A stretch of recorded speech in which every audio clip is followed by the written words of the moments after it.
I'm going to begin with the CC to see if it's working.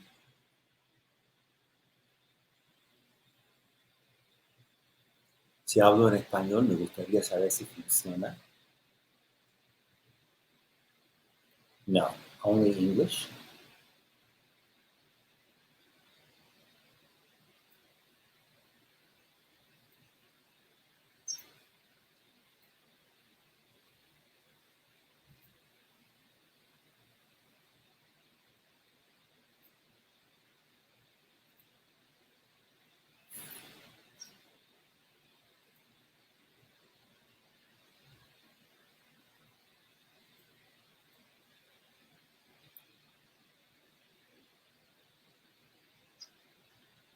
Is anyone else in the session?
Okay.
Good morning.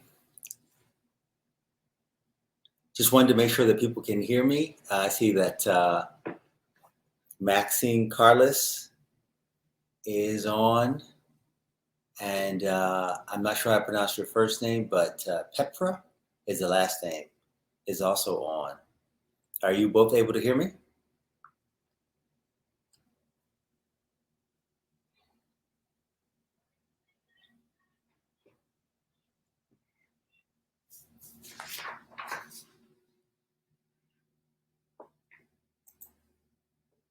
Oh, great. Yeah, I can see You see, I got a reply. Okay, well, we are going to wait a little bit longer here.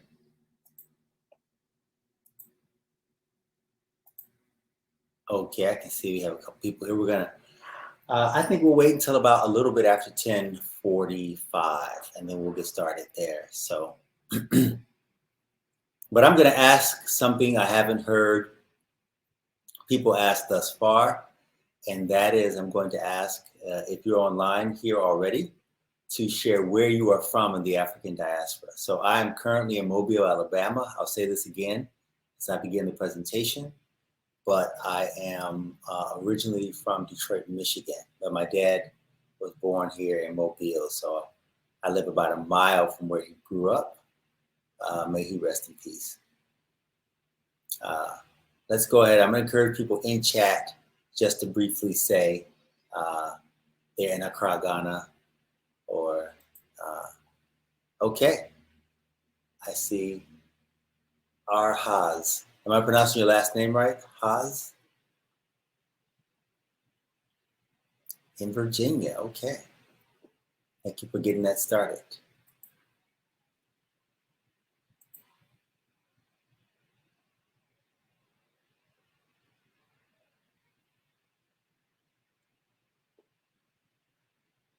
Indianapolis. Okay. I've been there.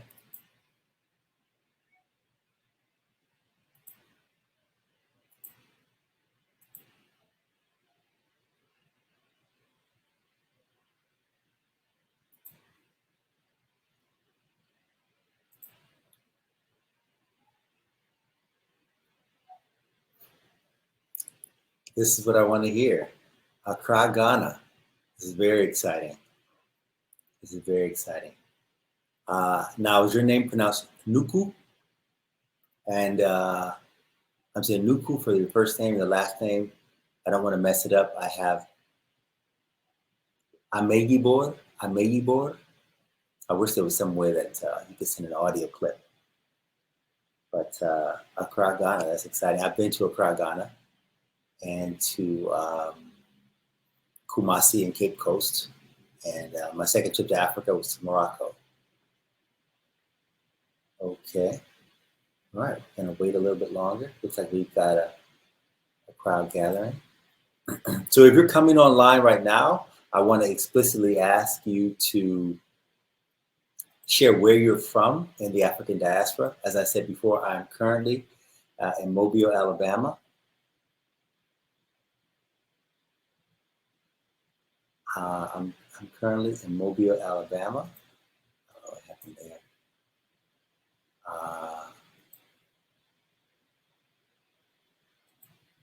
Okay, I'm not sure what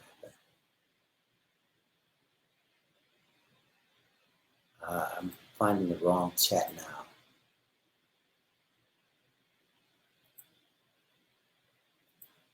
Okay.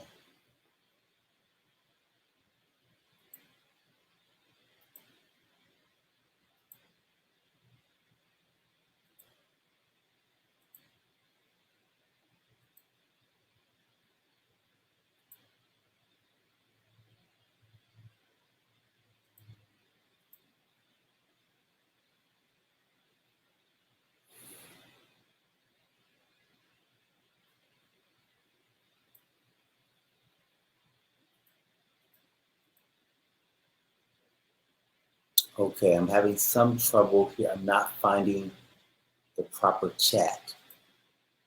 Okay, now, okay, I went back to my session. That was a mistake that I made. Okay, I figured out what I did wrong. Okay, Baruti. Your last name is Katimbo. Are you originally from? Let us know where you are in the diaspora, but if you don't mind, also let us know where you are originally from. Again, I'm originally from Detroit, Michigan. We're going to start. I'm going to wait just a couple of minutes after time. I think this set of sessions is the final set of sessions today for the Africa Unity Movement for Decolonization Conference.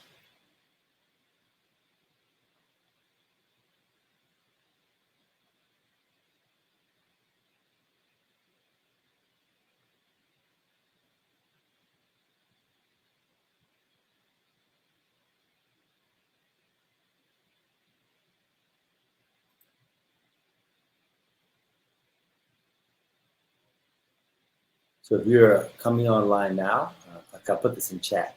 Please tell us where you're coming from, where you are, and where you're originally from, if you don't mind.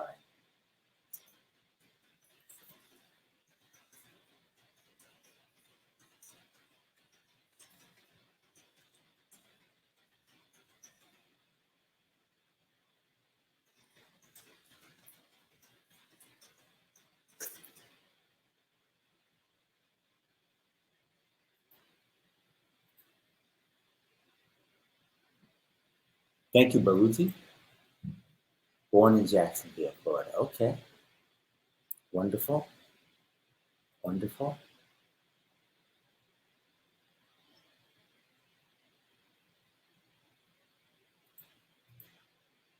Oops.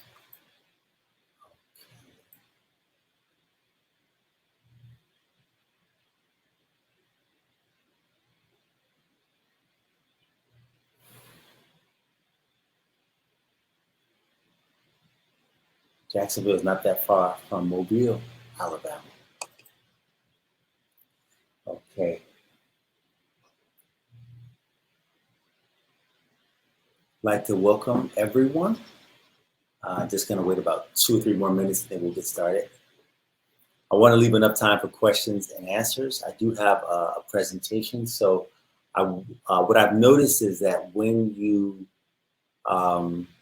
share a presentation, a PowerPoint presentation or otherwise on Hopin, as the speaker, you're not able to see anything else on the screen. So you're not able to share it and speak.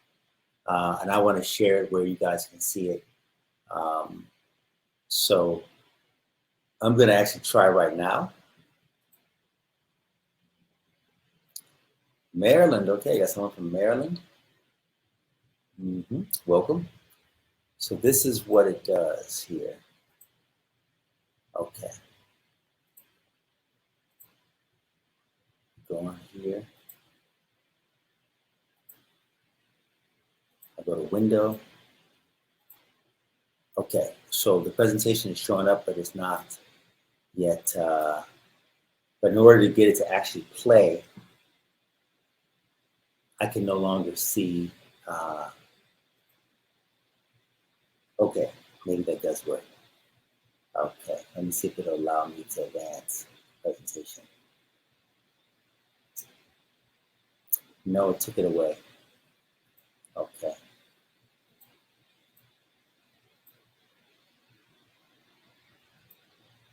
Okay, so you can see the presentation here. Give me a full screen option.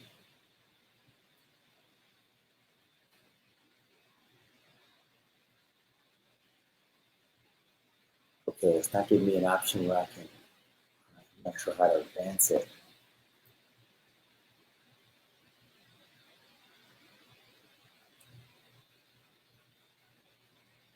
Okay, so I have the presentation on now. Are you able to see me and the presentation, or are you only able to see the presentation? Please say something in chat, let me know, and then we'll get started so that we can get our full-time man today. I want to know if you can see me and the presentation or just the presentation. I have the presentation on full screen on my computer. Okay, I'm taking it off the full screen now. Okay, thank you, Dahlia. Adolfo, okay. I believe from the UK, if I'm not mistaken. Okay, well, we're gonna go ahead and get started here.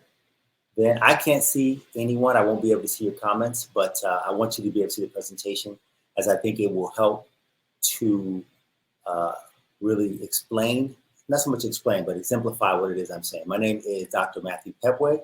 I'm at the University of South Alabama in Mobile, Alabama. I'm originally from Detroit, Michigan, but my father was born here in Mobile, and by happenstance, if you believe in happenstance, I live about a mile from where he lived before the Great Migration required him to move up north. My grandfather had to get out of town based on the confrontation he had with the white man. So that's how we Pettways ended up north, or at least this branch of the Pettway tribe ended up north. But I am back here in the South. So today my presentation is, I'll put it up here on screen.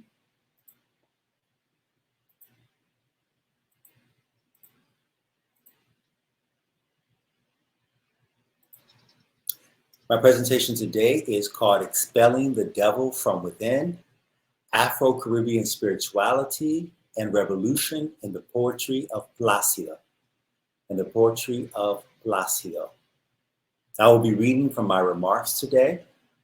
My presentation does come from my first book, Cuban Literature in the Age of Black Insurrection, Manzano, Plácido, and Afro-Latino Religion, published by the University Press of Mississippi in 2019 and readily available on many platforms. Cuban Literature in the Age of Black Insurrection. My talk today is largely coming from chapter 5 of a 6-chapter book.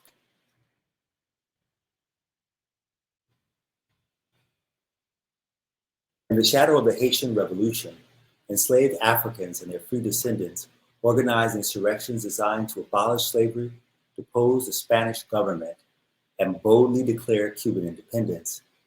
The colonial state characterized the uprisings as a conspiracy devised by the people of color to exterminate the white population of this island, quote, end quote.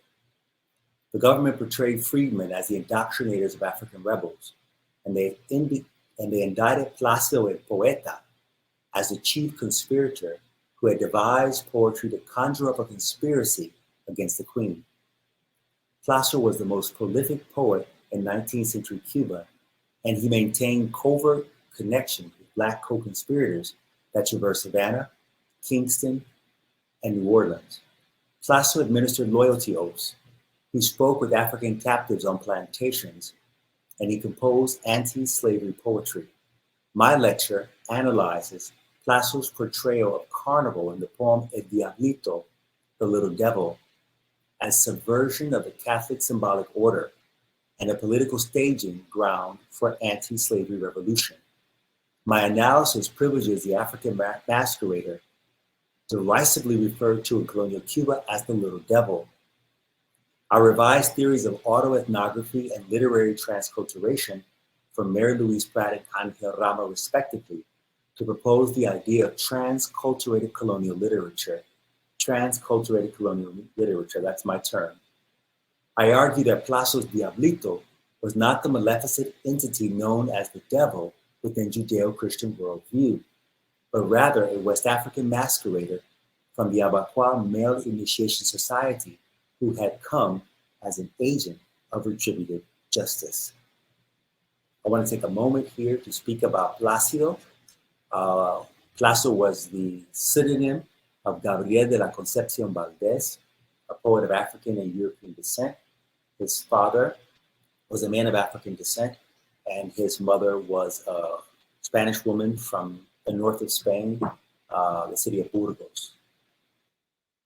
To the left you see here, you can barely see it here, but it's a mural depicting the 19th century Cuban literati, and Manzano and Plácido are represented to the right. Manzano is thought to have been of darker hue than Plácido. Manzano was enslaved, was like a Black Cuban Frederick Douglass, and Plácido is similar to Martin Delany, the author who wrote the famous novel Blake and the Huts of America, who also wrote about Plácido in the novel, a fictitious Plácido in the novel. Plácido, the historical figure, however, was born in Havana in 1809 to Concepción Vázquez, a Spaniard, and Ferrer Matoso, an Afro-descended man, a man thought to be, I believe, of fourth African ancestry. This is the racial system that existed throughout Spanish colonial America, one where European ancestry was still enshrined in the myth, in the system of white supremacy, but one in which if someone had a European ancestor, they were thought to be something other than Black. So it was the one-drop rule of Louisiana jurisprudence and the inverse, essentially. So Plácido was considered a pardo or mulatto based upon the fact that his mother was a white Spanish woman. Plácido was abandoned in an orphanage and raised by his Black grandmother. Some sources, one of my sources says that she was a formerly enslaved woman, but being raised by his Black grandmother is something that definitely had a profound impact on his cultural development. Plácid began publishing in 1834, introducing emancipatory ideas soon after in his poetry. Even from the beginning, he's interested in the question of liberty and concerned with Spanish colonial censorship, which did not allow anyone, white or Black, to write openly a critique of the Queen, to slander anyone else, or to critique the Catholic Church. Plácid became the most prolific poet in 19th century Cuba, publishing more than any other poets, any other Cuban poets, including white poets like Jose Maria Heredia. Plácid joined the anti-slavery movement of 1844, and he became one of its principal leaders. That movement has been referred to as the ladder conspiracy because blacks were tied to ladders and tortured by the Spanish colonial state to get confessions. But some of us, like Aisha Finch and myself, are referring to as the 1844 movement, or I like to say the 1844 anti-slavery movement. Plácid was sentenced to death by the colonial state in 1844 as the leader of a movement to eradicate the white population. But Plácid disputed that description of the movement. That was, in many ways, a misreading of the Haitian Revolution.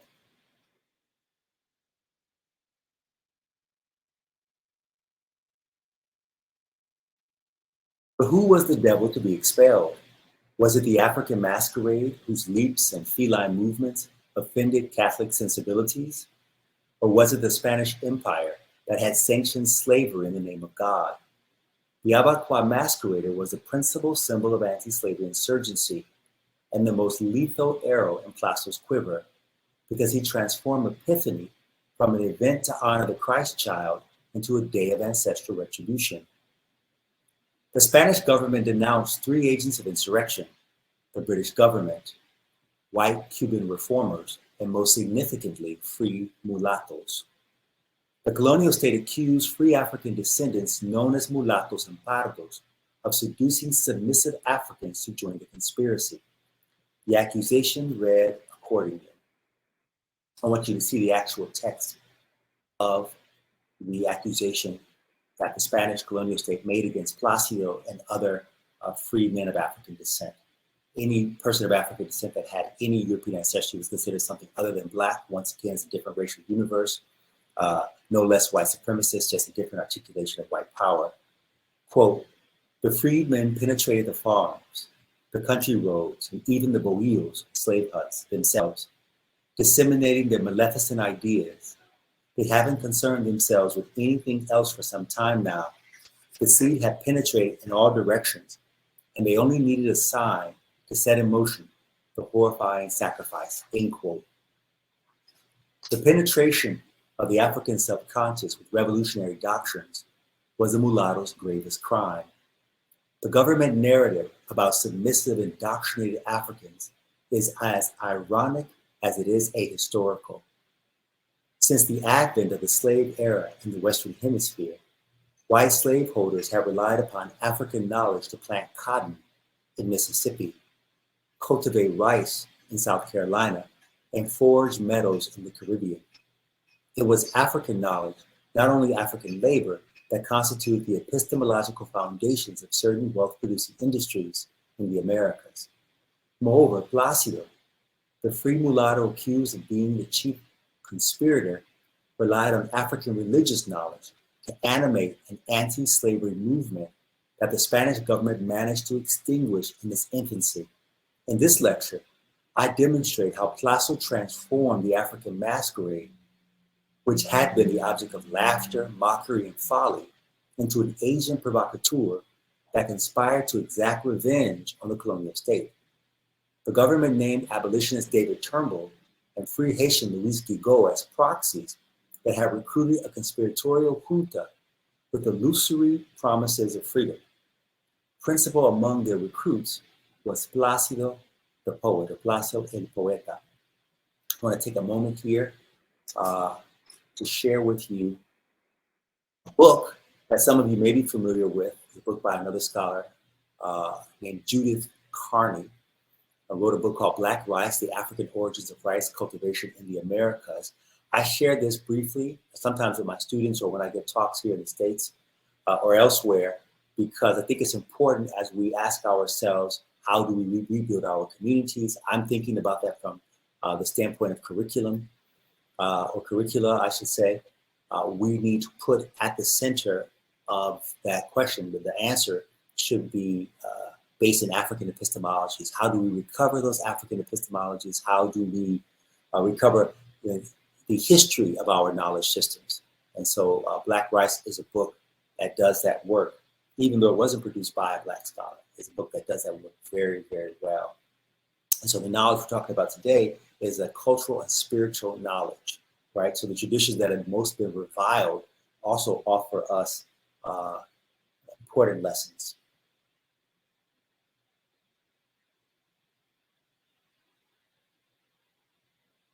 The government maintained that Plácid had gone from bad to worse, from proselyte to recruiter, from disciple to architect of a genocidal plot to exterminate the white population on the island of Cuba. I posit transculturated colonial literature as a theoretical proposition to examine autoethnographic writings as texts that are situated on the periphery, yet palatable to a metropolitan audience. Transculturated colonial literature adapts Hispano-Catholic symbolism and neoclassical and romantic tropes to an Afro-Latino cultural subject, to make an Afro-Latino cultural subject legible. This is what anthropologist Stephen Palme has designated, quote, as a culturally specific mode of knowledge production, end quote. A culturally specific mode of knowledge production. That's very important for us. Plácid's rhetorical arsenal was defined by an abiding belief in prophecy. Plácid practiced an insurgent spirituality consisting of three axes: the power of prophecy to portend Black liberation, the African Cabildo as an organizing principle, and the loyalty oath as a speech act that consecrates the dark body for revolution. The Cabildo was an African religious confraternity, thought to be under the auspices of the Spanish Catholic Church, but what they often did, they began to do this in the 18th century.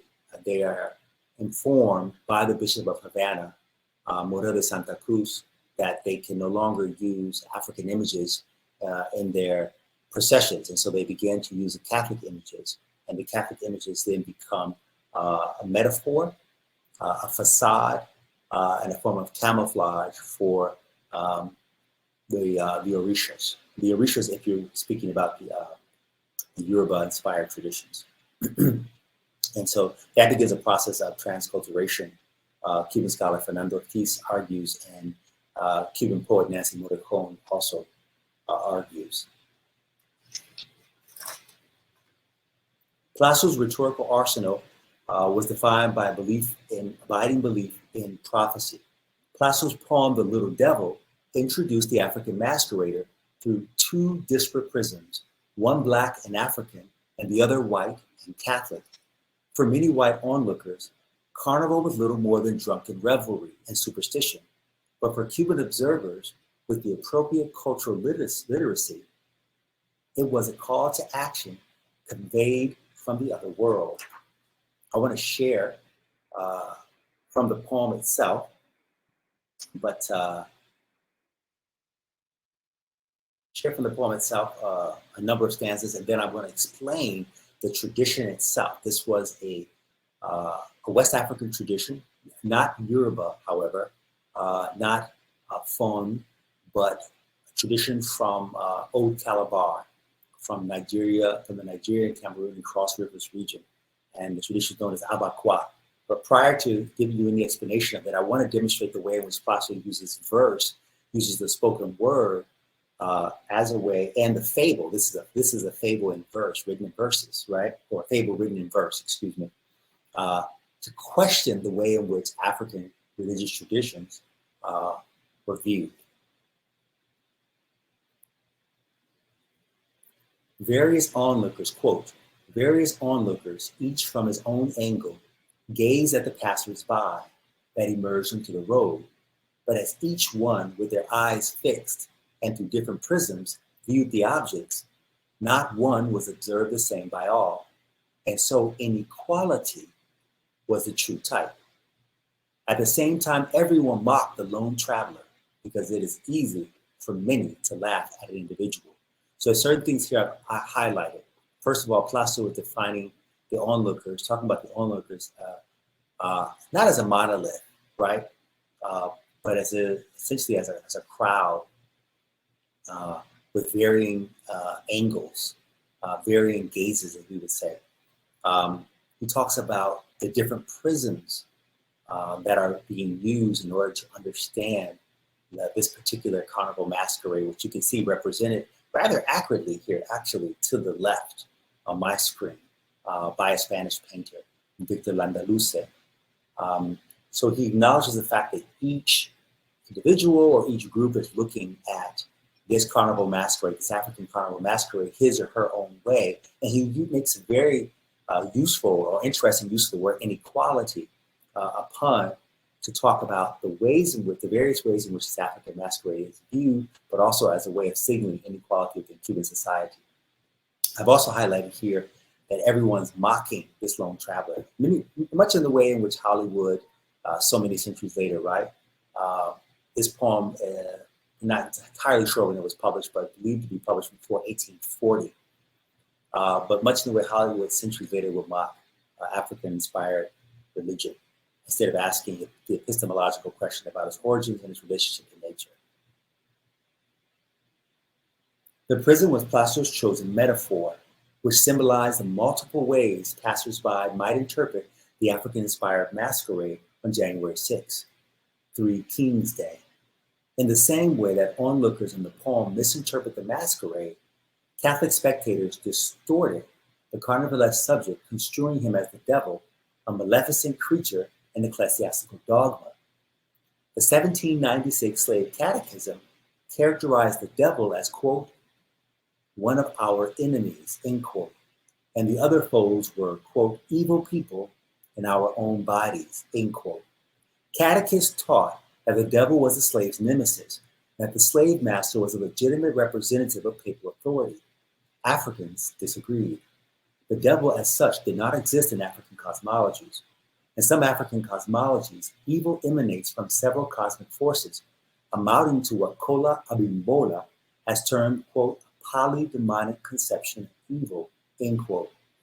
Contemporary white Cuban descriptions of African-inspired masquerades provide historical evidence of white theological confusion. So one of the things I hope to do, whether one is a practitioner or not, is not really the point here of my talk, but is to help us to work through some of the theological confusion and fear that we have with regard to the traditions so that we can make use of them.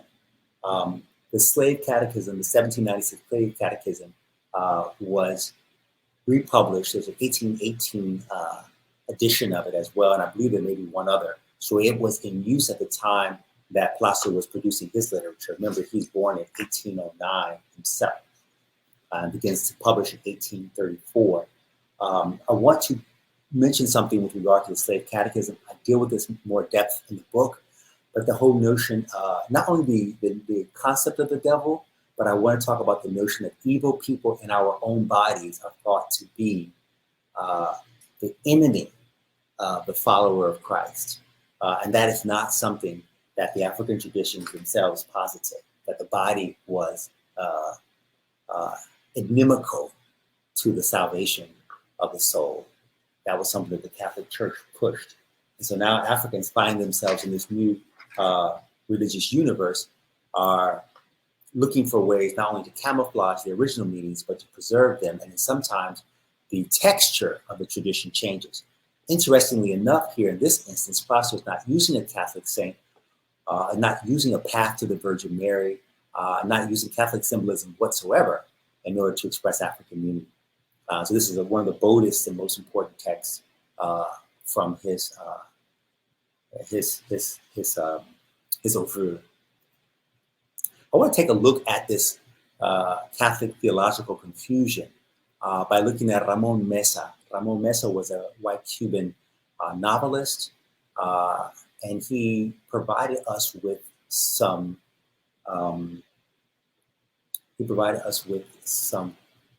descriptions of the African masquerade. White Cuban professor and novelist Ramon Mesa was one such passerby who characterized January 6 processions through a lens that differed significantly from Placio's. I believe I have the same thing here. What I have here is a little different. I have most of the same thing on the screen. Is what I'll be reading. The first sentence, however, is not on the screen. From early dawn, quote, from early dawn, you could hear the monotonous rhythm of those African drums. From early dawn, you could hear the monotonous rhythm of those large drums all over the place. The slaves abandoned their homes very early in the morning, and the groups of black slaves left the plantations to come. In the middle of the ring circle, 2 or 3 couples danced, making the most extravagant contortions, leaping and doing turns and steps to the beat of the frantic rhythm of the drums. Agitation and joy broke out in frenzy. At midday, the diversion came to a peak. On Mercaderes, Obispo, and O'Reilly streets, there was an uninterrupted procession of little devils.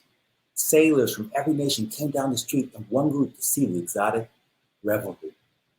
Ramon Mesa misconstrues all African-inspired masquerades as an indecipherable monolith of little devils whose peculiar practices are nothing more than African diversion on Cuban soil.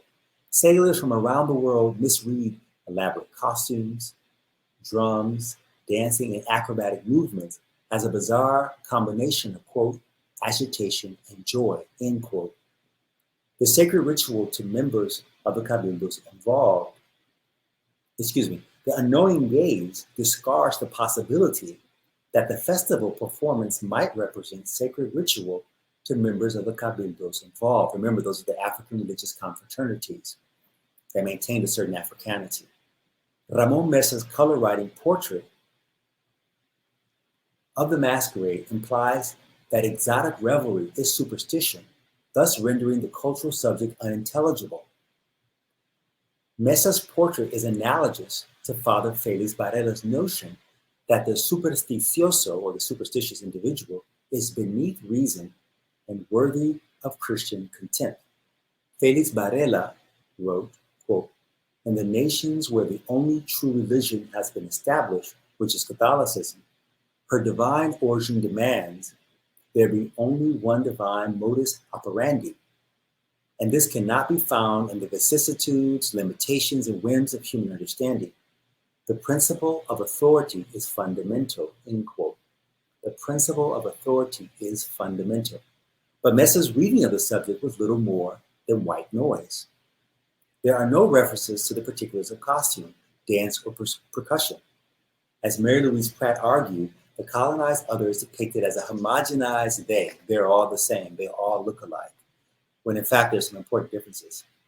An homogenized they suspended in a timeless present tense with no future and no reputable past. On the same point, scholar David Walker explains that Three Kings Day masqueraders were referred to as little devils, or diablitos, indiscriminately. So 19th century writings about January 6th that allude to little devils may refer to any number of African-Cuban masqueraders. In contradistinction to Plácid's other representations of Afro-Caribbean spirituality, in The Little Devil, the masquerade does not conceal himself behind a Catholic veneer. Rather, his is a mask of another ilk. The carnival performer represents the Abaquois Male Initiation Society that transformed Epiphany, or January 6th in the Catholic calendrical cycle, from a celebration of the advent of the Christ child into a day of ancestral vengeance. So the Catholics celebrate January 6th, and it's a way of celebrating the arrival of the Christ, or the birth of the Christ, I should say. But the meanings that Plácid infuses, and indeed that Africans infuse to the January 6th Epiphany celebration, are entirely different than what the church intended. A little here on Abaquois,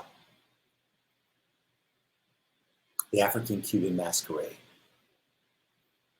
Abakwa is a Cuban fraternal order with origins in the old Calabar region of Nigeria and Cameroon, where Efik was the pre-colonial lingua franca among many ethnicities. That's E-F-I-K, Efik. Africans speaking the Efik language founded the first lodge outside Havana in Regla in 1836. The Abakwa Fraternal Order of Cuba was reconstructed from several local variants of the Ekpe Leper Society of the Nigerian Cameroonian Cross River region. Ekpe, E-K-P-E, literally translates as leopard in the Efik language. And in Abakwa cosmology, the leopard symbolizes the virility and agility of African manhood. I'm going to read more stanzas from the poem in order to demonstrate that. But when I teach and when I give lectures, I really like to use images. There are nothing like images and being able to hear the voice of the speaker to convey meaning. Nothing like images, voice, and experience to convey meaning. So we're talking about a male initiation society that did exist at the time Plácid was presumed to have written the poem. Remember, we don't know the exact date. But this lodge, the first lodges came into existence in 1836. And prior to the lodge, there are already cabildos. There are already confraternities with this from this particular region, with people hailing from this particular region, this Cross Rivers region of Nigeria and Cameroon. Now, the proper name for this African masquerade is Irene, I-R-E-N-E, Irene. And that's, of course, the Spanish accent on the E. I like to use maps as well.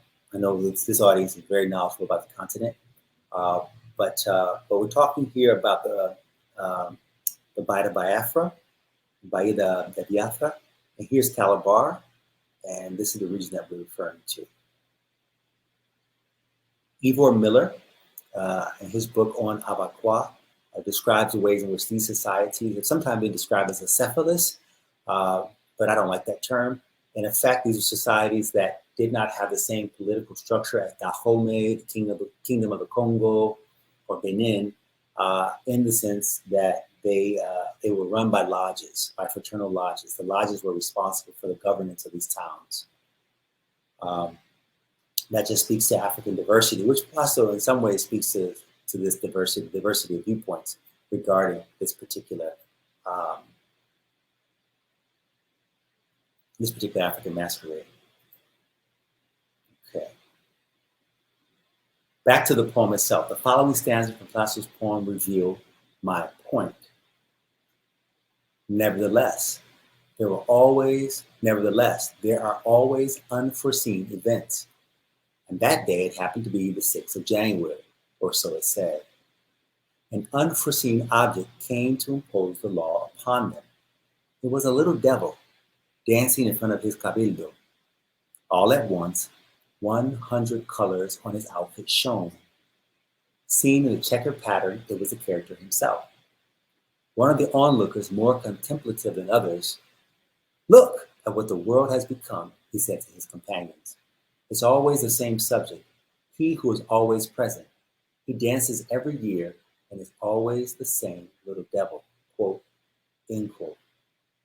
The Abakwa masquerade was the ideal symbol of anti-slavery insurgency because he gave voice to a political project that fused racial egalitarianism with knowledge of African-inspired spirituality.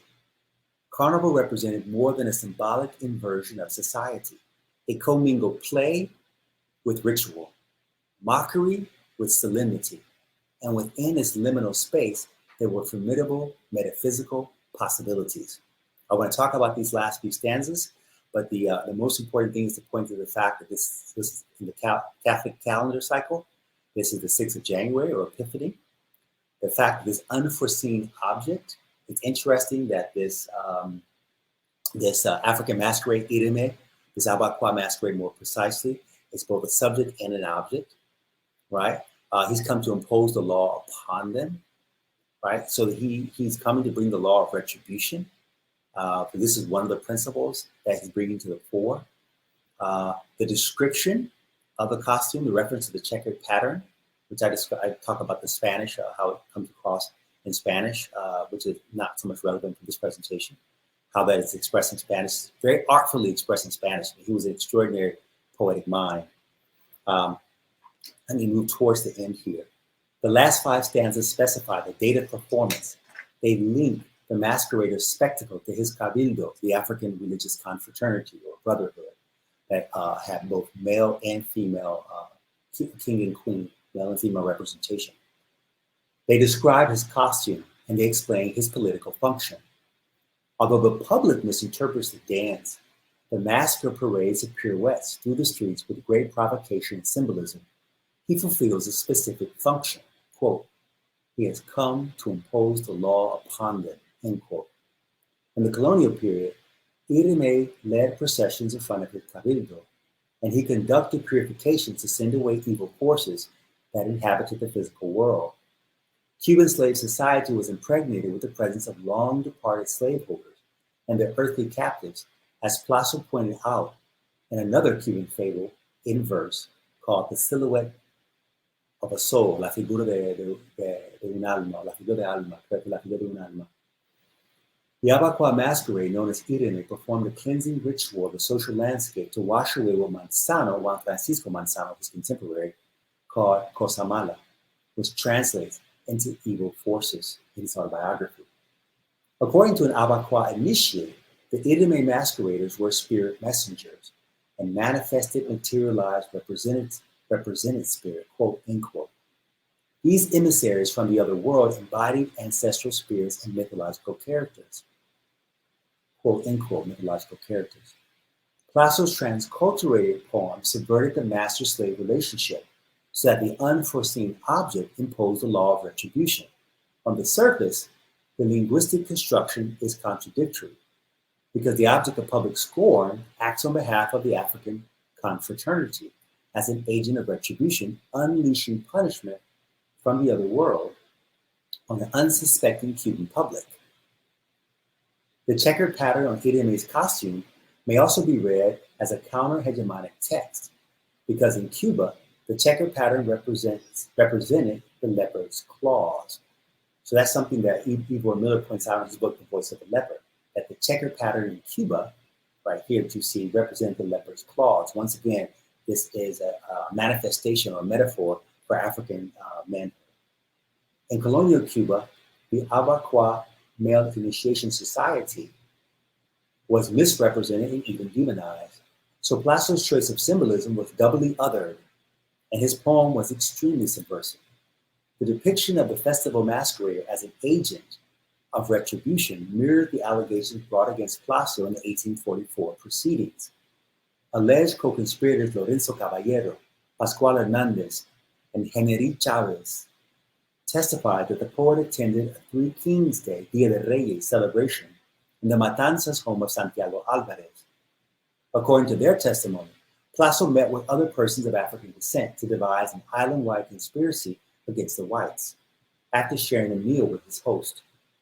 Congregating on a religious holiday to conspire against the plantation slave economy demonstrates that Plácido and other co-conspirators deconstructed the political rationale behind Catholic Carnival, so that Epiphany, the 6th of January, representing the advent of Christ or the birth of Christ, came to serve the sacred purposes of an anti-slavery worldview.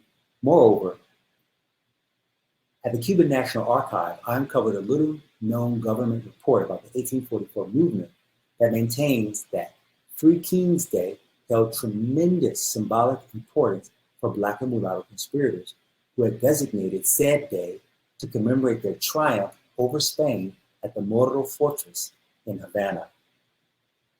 What is more, African cabildos and matanzas were the organizational nuclei of the 1844 plantation uprisings that Plácid was indicted for having planned. Okay, so these African cabildos, the very people that the Spanish wanted to dismiss as being led astray by the mixed race, capa de la sociedad, the mixed race people, their organizations were the organizational nuclei. So there's some contradictions in the government narrative based upon their refusal to believe the African capacity to liberate themselves. we have to make sure we believe it, right? Africans and their descendants sought to abolish slavery, depose the colonial regime, and institute their own government on the island. In that fable written in verse, Plácid resignified the masquerader so that the little devil, a much maligned character, prophesied revenge. The Spanish government at the highest levels sought to silence Plácid's genius for subverting the symbols upon which the Queen's authority relied. Plácid understood as much as his statement to the president of the military commission bears out. I'm going to read this statement. I'm not sure if I'm citing it here or not. Okay, no, I'm not citing it. It's not on your screen, but I'll read it. Quote, my relationship with Jorge Bernocchi and Pimienta and the fatal esteem they have granted my verses has made some of them firmly believe that I was the ringleader, and others, being certain that isn't the case, find it convenient to say that it is, end quote. There is something instructive about the narrative tension in this passage, when Plácid's apologia virtually devolves into a confession. Plácid inadvertently admitted to a poetics of conspiracy that had enabled him to sow seditious ideas, rouse emotion in his readership, many of whom were listening to his poems, not reading them, and impart a spiritual paradigm for revolutionary exploits. On June 20th, 1844, Spanish authorities executed Gabriel de la Concepción Valdez, or Plácido, in Matanzas, before a firing squad. The military tribunal ordered that Plácido be shot at the back as the chief architect, recruiter, and instigator of, quote, the conspiracy devised by the people of color in the city for the extermination of the white population of the island, end quote. But death was not the ultimate act of silencing. The Queen of Spain forbade her subjects to recite Plácid's poetry, consecrate his memory, or even utter his name. Thank you. I will take any questions that there may be. I think I see a couple already. I know this is not like Zoom, so I'll have to read the questions and then respond. Here, I see with Baruch. First of all, thank you for your attention. And hopefully there'll be a dialogue not only with those of us in the States and the UK, as I believe Mr. Adolfo is in the UK, but also on the continent as well. So from Baruti Patembo, I see in addition to Black Rice, Professor Judith Carney has also wrote another great insightful book entitled The Shadow of Slavery. Oh, wow, that's extraordinary. Thank you so much for sharing that. I'm gonna copy and paste that. I wasn't aware of that. I've begun to use some passages from her book, Black Rice, so that my students would understand that Africans had a long epistemological tradition. And then I see also from Baruti says, do you think that HBCU marching bands and associated music should be promoted as Afrocentric art form, a musical genre next to jazz, R&B, blues, and gospel? This is really outside of my bailiwick, Baruti. I didn't attend an HBCU, actually. I attended Eastern Michigan University in Ypsilanti, Michigan, and then Michigan State University, where I did my master's work and my PhD. So I really can't speak on that. But I think that that'd be a question for an ethnomusicologist.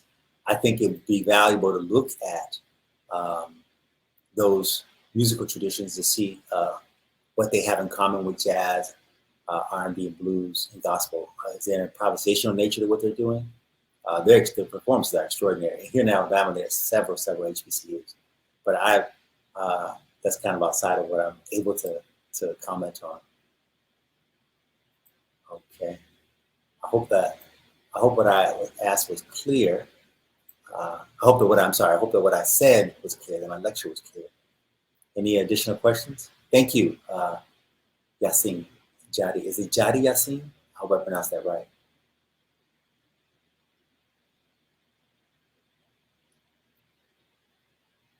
Okay. Okay, great.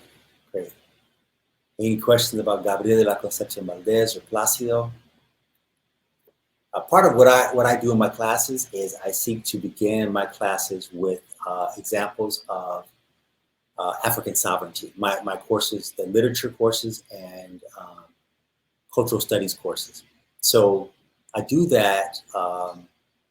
For example, when I teach my course on the Caribbean, instead of beginning with Columbus's arrival in 1492 and subsequent arrivals, subsequent trips, I start in the Kingdom of the Congo with the Congolese interactions with the Portuguese. And we deal with the complexity of that relationship. But I like to start there so that my students understand, even in these classes that I'm teaching in Spanish, my students understand that African states were independent and sovereign prior to European arrival. And they have some idea of what existed in Africa prior to European arrival. Adolfo, okay. Okay, thank you. Thank you very much. I try to repeat as much certain themes so that the meaning wasn't lost. But it is a complex topic. So I refer you as well back to my book, Cuban Literature in the Age of Black Insurrection, so that if you want to know more, you can read the book. Chapter 5 deals with this. Jadi Yassin has a question for me, which I'll answer in a second. My role essentially in the struggle is two really main things. Is to think about how do we as academics do work for Black people. Sure, we have our administrative work, we have our service work in the university, et cetera, et cetera. I'm at a PWI, predominantly white institution, so I'm working with students from across the board. I have no problem with that. But how do you help students of African descent and some populations that may be in solidarity or have been at times in solidarity with Black populations? And so I start the class with an example of African sovereignty, focus on African authors and writers, historical context. I do problematize sometimes the decisions made by African monarchs. For example, King Nzinga Mbemba or Afonso I, his decision to participate in the Atlantic slave trade. That is something that we do engage. So I don't provide them the rosy picture, but I do provide them with a portrait. And another thing way in which I see my own involvement is to look at men of African descent. The rates of graduation at U.S. colleges and universities is 36%. So it's 36% of those that attend. 36%. At my own university, it's less than that. It's like about 3 out of 10 that actually graduate. But for women of African descent, the number is 7 out of 10. The last statistics that I've seen say they have the highest rate of graduation, excuse me, not numbers, but the highest rate of graduation at this institution, the University of South Alabama. So we organize a Black Male Initiative, an education summit, and we're going to put into effect a series of procedures, particularly study halls and things of that sort, to encourage and to help the men, making sure they get the necessary tutoring and support to help them to graduate. So that's really the kind of work that I'm doing here at South. The difference between Santeria and Yoruba, I would say that, first of all, that Yoruba is a West African language, was a lingua franca in Southwest Nigeria prior to British colonialism. And it's still a very, very important language there. There's several peoples that would be grouped as Yoruba, but the language that they shared was Yoruba.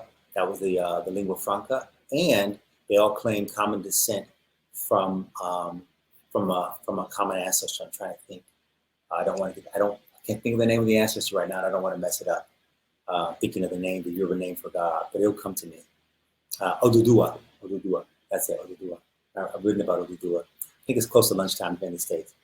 But Santeria actually is a term that Black Cuban scholar Rómulo Lachatangere came up with in the early 20th century because he wanted to contest Fernando Ortiz's racist idea, that Cuban religion should be thought of as witchcraft, a little more than witchcraft. So Fernando Ortiz's early work, he was a lawyer, right? He studied law in Spain. He begins to publish a book called The Black Witch Doctors, or Los Negros Brujos, which I've read. I've taught parts of it, though it's very difficult to teach because students can kind of remain with those ideas, unfortunately. So I typically don't teach his work unless it's what he published in 1940 when he comes up with the idea of transculturation after learning more about the traditions. But Santeria was a term that La Chatangere came up with as a way of saying this is actually religion of the saints, of Los Santos. This is a religion of Los Santos. Knowing, La Chatangere knew when he said that when Cubans who practice Yoruba-inspired religion, known as Regla de Ocha, I'm going to write here what it's referred to as Regla de Ocha, okay, that Cubans, or the rule of Ocha, that they were referring to the Orishas. They were referring to the African divine spirits. They're now becoming more and more represented in popular culture. You'll see a number of representations and references to the Orishas and other Yoruba traditions in Beyonce's work, for example. Thank you. I believe it's pronounced Shakara. Thank you so much for that. Oduduwa. So the Yoruba is a West African language. There are several ethnicities that are now identified as Yoruba, but they claim common ancestry in Oduduwa and descent from Ile Ife as well, Ile Ife in Nigeria as well. I have yet to visit Nigeria, however. I've been to Ghana and Morocco, but I need to get to Nigeria. So my work is based on Cuba in the 19th century.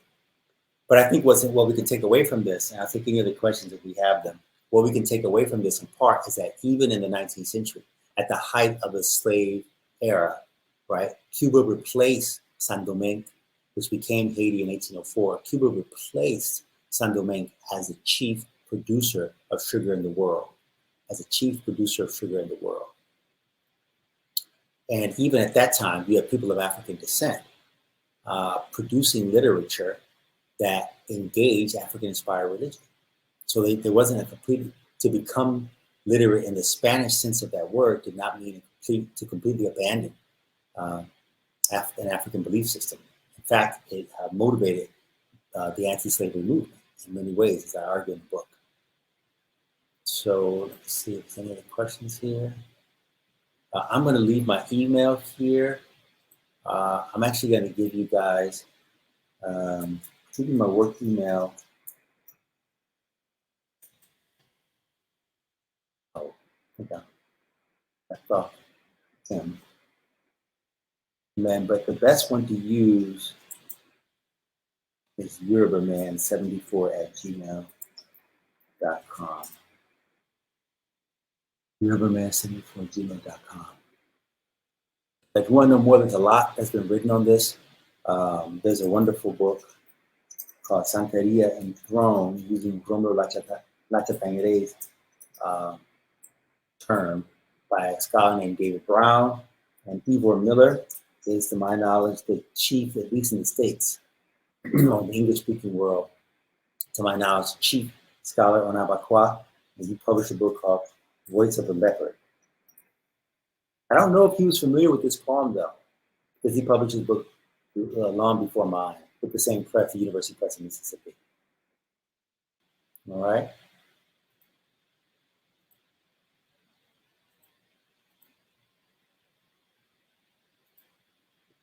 Okay. All right. Well, thank you very much. Say thanks to everybody. Appreciate it. I've learned a lot. I'm taking some notes myself from the other sessions. And I hope that we can remain in contact.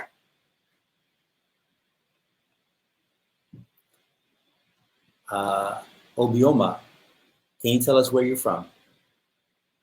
Where you hail from today? See some people here. And Yawa as well. Can you tell us where you hail from? I think your name is pronounced Nom Tobeko. Hope I'm not messing that up. Nigeria, but living in Baltimore. Okay. Okay. All right.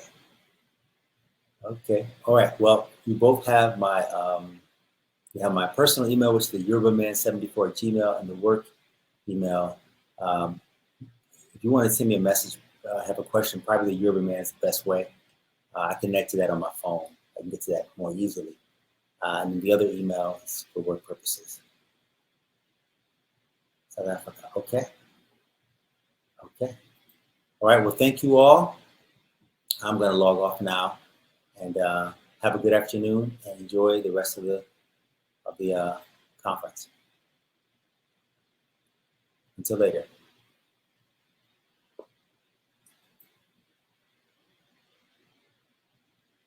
Yes, definitely feel free to email me, Damian. I'd like to learn more about your organization. I've seen you on YouTube. I'd like to learn more about your Pan-African organization in the UK. All right, take care.